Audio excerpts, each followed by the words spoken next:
মুসলমানদের উৎসব শবে বরাত একটা হিন্দু মসজিদে দেখার জন্য আসলো না। মুসলমানদের উৎসব শবে কদর একটা হিন্দু কোনোদিন চাওয়ার জন্য আসলো না। মুসলমানদের উৎসব রমজান মাসের রোজা একটা হিন্দু কোনোদিন তোমার সাথে সমাজ করার জন্য রাখলো না। একটা হিন্দু কোনোদিন তোমার ঈদের নামাজে আসলো না। একটা হিন্দু কোনোদিন তোমার সাথে জুমার নামাজে অংশগ্রহণ করলো না, তোমাকে দেখার জন্য পর্যন্ত আসলো না।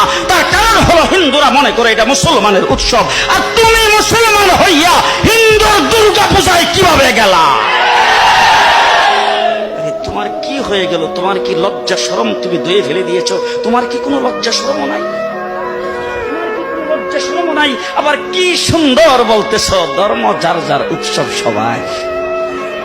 হাই হাই হাই, ও মুসলমান যুবকেরা ভালো করে শোনো, ধর্ম যার যার উৎসব সবার, তাইলে বিয়া যার যার বউ তো সবার।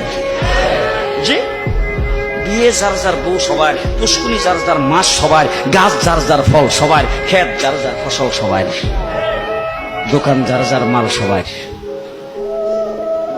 এখন ঘুমাইছে কি কথা বলেন না কেন?